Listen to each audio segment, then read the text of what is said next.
Hey Tay, bugün Rabbit'i gördün mü? Hayır görmedim mi? Neden? Ne oldu ki? Ne yapayım? Her yere baktım ama Rabbit'i bulamıyorum. Acaba kayboldu mu? Bilmiyorum ki. Olabilir. Ama inşallah kaybolmamıştır. Bir gidip Dozer'e de sorayım. Hey Dozer, bugün hiç Rabbit'i gördün mü? Hayır, ben taşları falan kazıyorum. Hiç görmedim. Ha, şimdi o zaman gideyim bir Sky'a sorayım. Sky'a sorayım. Tamam. Hey Sky'a, bugün hiç Rabbit'i gördün mü? Hayır. Aa, nerede ki bu? Neyse bir gideyim Garby'ye sorayım. Belki o yerini biliyordur. 3. Hey Garby, bugün hiç Rabbit'i gördün mü? Hayır. Aa, herkese sordum ama hiçbiri de görmediğini söylüyor. Aa, nerede acaba? Acaba kayboldu mu? Olabilir mi acaba? Neyse, gel ormanda birlikte arayalım. Gidelim hadi ormanın derinliklerine doğru. Ay, buralarda çok korkunç ya. Acaba ben ne taraftan gelmiştim bu ormana? Hep goril beden maymun dolu burası. Aynen ya. Ay, nasıl ben buralardan çıkacağım ki?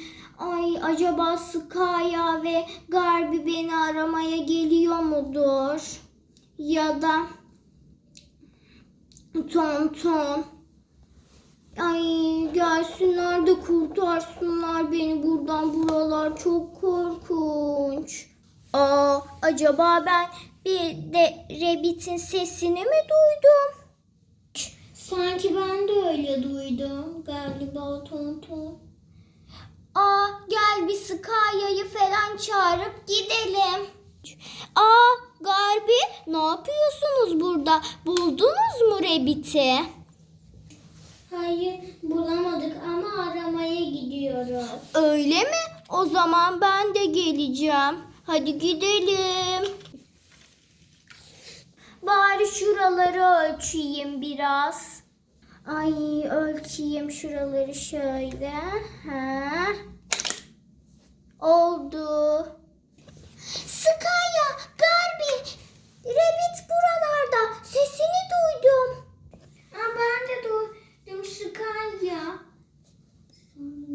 Ben de duydum Skaya. Ben de duydum Galbi. Hadi gidelim. Tamam, hadi gidelim. Bunlar onların sesi. Bana doğru yaklaşıyorlar. Rabbit, bizi çok korkuttun. Sonunda bulduk seni. Ben de biraz gezmeye çıkmıştım. Ondan sonra birden yolumu kaybettim. Neyse hadi gel gidelim. Gidelim bakalım. Rabbit. Biz de senin için çok endişelenmiştik Rabbit.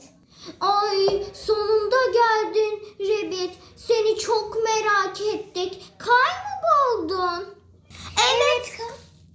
Evet, kayboldum. Neyse Rabbit, hadi gel bakalım.